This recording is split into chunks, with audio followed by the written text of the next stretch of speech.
सभा राज्यसभा दोनों ही जगह कार्यवाही जारी है और आपने लोकसभा की तस्वीरें देखी और साथ ही सुनी भी, जहां पर विपक्ष ने हंगामे की शुरुआत कर दी है। हालांकि लोकसभा स्पीकर बार बार समझाने की यहां पर कोशिश करते हुए और ये कहते हुए कि सदन की कार्यवाही को सुचारू रूप से चलने दिया जाए। इसको लेकर आगे भी अपडेट आपको देंगे, तस्वीरें दिखाएंगे। आगे बढ़ते हुए अब बात करेंगे देश में लागू हुए आज से नए आपराधिक कानून की। देश में आज से 3 आपराधिक कानून जो है वो नए लागू हो गए हैं। देश में आईपीसी की जगह अब बीएनएस लागू किया गया है। भारतीय न्याय संहिता, भारतीय नागरिक सुरक्षा संहिता इसमें लागू किए गए। देश में भारतीय साक्ष्य अधिनियम भी लागू हो गया है। नए कानून से आपराधिक केस में जो फैसले होंगे उनमें तेजी आएगी। देश भर में आज से 3 नए कानून लागू किए गए हैं। इसकी जरूरत इसलिए भी थी क्योंकि इस तरह के फैसले जो क्रिमिनल केसेस होते थे उसमें फैसला आते आते भी काफी ज्यादा टाइम लग जाता था। इससे फैसलों में तेजी आएगी। आईपीसी की जगह बीएनएस इसमें लागू किया गया है।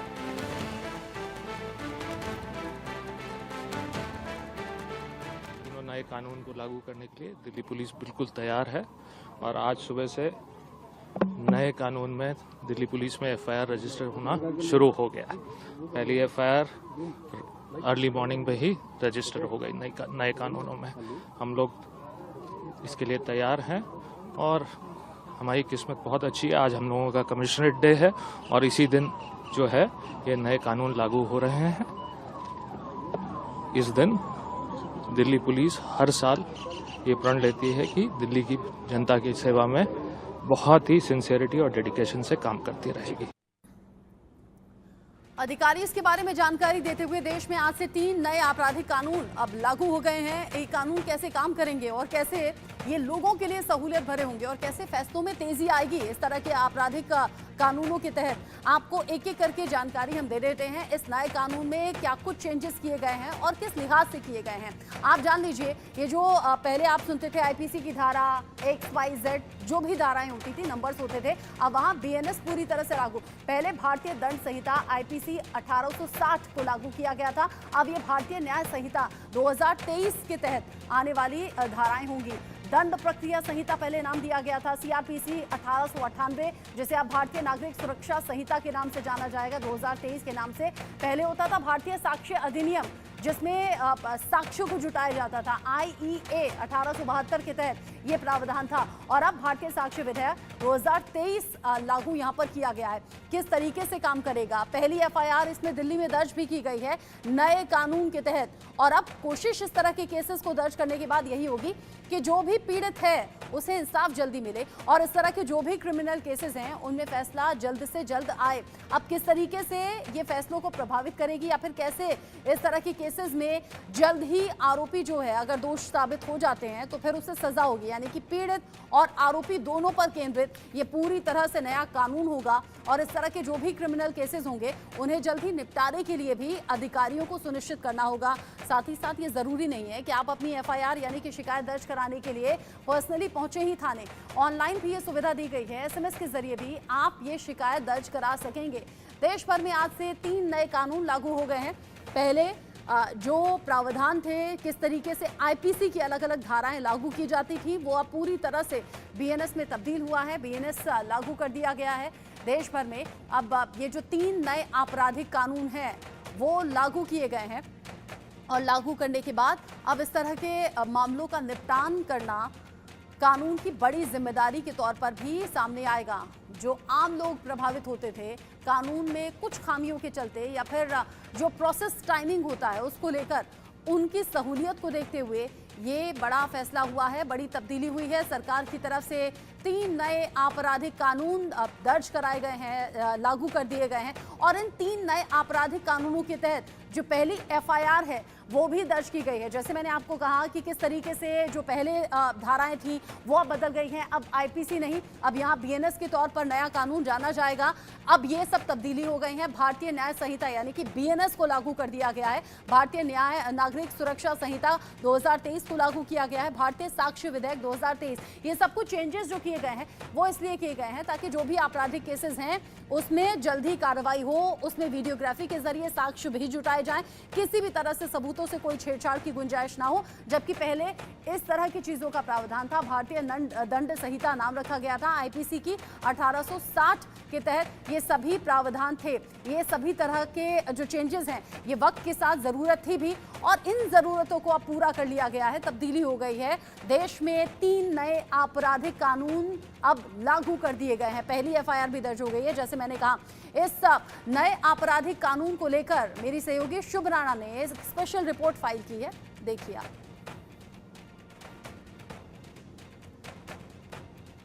जी, आज 3 नए क्रिमिनल लॉज भी पास होंगे, उसको कैसे देखते हैं? ये एक तुगलकी फरमान है और भाजपा का यही तरीका रहा है मोदी जी का। मोदी शाही चल रही है इस देश में, तानाशाही चल रही है और प्रभावित पक्षों से बगैर बात किए आप कानून अगर लेके आ रहे हैं तो इसका विरोध आपको झेलना पड़ेगा। बहुत बहुत शुक्रिया सर हमसे बातचीत करने के लिए। आप आम आदमी पार्टी से सांसद संजय सिंह को सुन रहे थे, जिन्होंने साफ तौर से भाजपा का विरोध किया। मैं शुभ कैमरा पर्सन अंकुश के साथ, इंडिया न्यूज़ दिल्ली। सिंह जी, आज 3 नए कानून पास लागू होने जा रहे हैं। हम लोग को उसको डेफरमेंट चाहिए। Mamata Banerjee is already to the government asking for deferment of the implementation of laws which were passed in hurry with majority of opposition absent. तो हमारा पॉइंट ऑफ व्यू है। आज से देश भर में 3 नए कानून लागू हुए हैं। आपकी पार्टी का, झारखंड में आपकी सरकार का क्या रुख है? देखिए, सबसे बड़ी बात कि इस पर बहस ही नहीं होने दिया गया पार्लियामेंट में। जिस समय अपोजिशन देश के किसी बड़े मुद्दे को लेकर आंदोलन कर रही थी, अंदर नहीं थी हाउस के अंदर, ऐसे समय में तीनों बिल को पारित कर दिया गया। अब उसमें क्या बुराइयां, क्या कमियां हैं, इस पर तो विचार ही नहीं हुआ, कुछ बहस ही नहीं हुई। तो एक्सपर्ट्स ने कुछ अपनी बात रखने का एक्सपर्ट्स को आपने मौका ही नहीं दिया। तो ऐसे में निश्चित रूप से उसमें कई खामियां हैं जिसको यहाँ की जनता बाद में भोगने वाली है। तो जिस तरीके से ऑपोजिशन अभी प्रोटेस्ट कर रहा है लगातार, क्योंकि नए 3 कानून जो है वो आज से लागू हो गए और ऑपोजिशन प्रोटेस्ट करता नजर आ रहा है। देखिए, विपक्ष के पास कोई मुद्दा नहीं है और मुद्दा विहीन विपक्ष अराजकता की स्थिति में आ गया है और ये अराजक स्थिति पैदा करना चाहते हैं। संसद में लोगों को आने जाने का रास्ता बंद कर दिया है। ये लोकतंत्र में कहीं इसका जगह नहीं है। लोकतंत्र में जगह है संसद के अंदर अपनी बात रखने का, बहस करने। सर, आज से 3 कानून जो हैं वो लागू होने जा रहे हैं, किस तरीके से देखते हैं? और साथ ही साथ विपक्ष यहाँ पर 3 कानून जो नए लागू होंगे उसका विरोध भी कर रहे हैं। देखिए, बड़ी सीधी सी बात, ये कानून जब सदन में पारित किए गए तो 145 सदस्यों को आपने बाहर निकाल दिया था। वो सदन में मौजूद ही नहीं थे और जब सदन में मौजूद नहीं थे, आप कोई कानून पारित करा लें तो उसमें तो विरोध पक्ष का, जनता की आवाज ही नहीं है। तो ऐसे कानून को हम मान्यता नहीं देते। ये नहीं लागू होना चाहिए, इस पर फिर से चर्चा हो। कांग्रेस पार्टी के वरिष्ठ नेता और राज्यसभा में उप नेता प्रमोद तिवारी हमारे साथ बातचीत करने के लिए हैं। सर, जिस तरह से आज 3 कानून को इंट्रोड्यूस किया गया है, उस पर आपकी क्या राय? क्योंकि विपक्ष की तमाम पार्टियों के सांसद और नेता इस पर सवाल भी खड़े कर रहे हैं। सीधी सी बात है, जिस वक्त ये कानून सदन में बगैर चर्चा कराए पारित हुए, उस समय 146 विपक्ष के लोगों को सदन से जबरन बाहर निकाल दिया गया था। तो विपक्ष की इसमें आवाज ही नहीं है, जनता की इसमें आवाज ही नहीं है। तो जो जनता की भागीदारी न हो और जनता पे कानून थोपा जाए तो गलत है। इस पर पहले सदन में चर्चा कराएं, उसके बाद लागू करें। क्या आप लोगों की ओर से आज इस मामले को लेकर सदन में प्रस्ताव रखा जाएगा? चर्चा होनी चाहिए इस पूरे कानून को लेकर? देखिए, क्या होगा इसके लिए आपको प्रतीक्षा करनी पड़ेगी। जो हमारा विचार है वो हमने आपके सामने स्पष्ट कर दिया। एक और सवाल है, क्योंकि डिप्टी स्पीकर को लेकर अभी इस तरह की खबरें आ रही हैं कि इंडिया अलायंस की ओर से उम्मीदवार उतारा जाएगा। ममता बनर्जी ने इंडिया अलायंस के नेताओं के सामने प्रस्ताव रखा है कि समाजवादी पार्टी से जो अयोध्या के सांसद हैं अवधेश प्रसाद, उनको डिप्टी स्पीकर का उम्मीदवार बनाना चाहिए। उस पर क्या राय है आपकी? निश्चित रूप से विपक्ष का उम्मीदवार आएगा। इसलिए आएगा कि परंपरागत रूप से जब से देश में संसद है, लोकतंत्र है, विधानसभाएं, विपक्ष 1-2 अवसर छोड़ दें तो हमेशा विरोध पक्ष हो जाता है। अगर सत्तारूढ़ दल लोकतंत्र में विश्वास करता है, वो हमें ऑफर करेगा तो निश्चित रूप से हम उम्मीदवार देंगे, किसको देंगे, ये हम इंडिया घटक में बैठक करके तय करके बता देंगे। क्या आपको उम्मीद है कि डिप्टी स्पीकर जो पिछली सरकार में नहीं दिया गया था आप लोगों को, इस बार डिप्टी स्पीकर की पोस्ट जो है सरकार को आप लोगों को देनी चाहिए और देगी सरकार? ये तो मैंने कहा है कि परंपरा है आज़ादी के बाद से, जब से लोकतंत्र बना, कि उपाध्यक्ष का पद विपक्ष हो जाता है। अब सरकार अगर लोकतंत्र में विश्वास करती है तो उसे ऑफर करना चाहिए, तो हमें 1 मिनट भी नहीं लगेगा अपना उम्मीदवार देने में। बहुत बहुत शुक्रिया हमसे बातचीत करने के लिए। साफ तौर पे डिप्टी स्पीकर को लेकर अब विपक्ष की तमाम पार्टियों ने कमर कस ली है। अगर सरकार की ओर से डिप्टी स्पीकर का पद दिया जाता है तो इंडिया ब्लॉक अपना उम्मीदवार जरूर उतारेगा। कैमरा पर्सन पवन के साथ मैं Kanika, India news news x Delhi. Sir, आज से जो नए कानून हैं वो लागू हो रहे हैं। ऑपोजिशन ने मिलकर इस पर प्रोटेस्ट किया है। किस तरीके से देखते हैं, क्या आखिर ऑपोजिशन को, क्योंकि अगेंस्ट जा रहा है नए कानून के, तो क्या आखिर जो प्रॉब्लम्स हैं वो फेस कर रहे हैं? देखिए, एकदम से जो पूरा बदलाव ये आईपीसी सीआरपीसी में करने का प्रयास किया है, लंबा समय देना चाहिए था, जनमत करवाना चाहिए इस मामले के अंदर। जनमत सर्वे करवाने के बाद ही नए तरीके से पूरा लागू होना चाहिए। इसमें कई तरह कानूनों का दुरुपयोग भी हो सकता है। इसके साथ साथ ईडी और सीबीआई का जो बार बार दुरुपयोग हो रहा है, ये भी विपक्ष इंडिया अलायंस के चाहता है कि जिस तरह ईडी सीबीआई का दुरुपयोग हो वो भी बंद हो। इसके अंदर भी हमारा विरोध रहेगा। पहले दिन हमने नीट को लेके विपक्ष ने जो इसको रद्द कराने की बात कही और मंत्री से इस्तीफा मांगा। आज नए कानून और दूसरा जो हमारा प्रोटेस्ट है वो एजेंसियों का जो दुरुपयोग, 2 मुख्यमंत्री जेल के अंदर है, एक की जमानत कली हुई है। हम ये कह रहे हैं अगर कोई भ्रष्टाचार करता है उसमें कार्रवाई हो, लेकिन बदले की भावना से कार्रवाई करना ठीक नहीं है।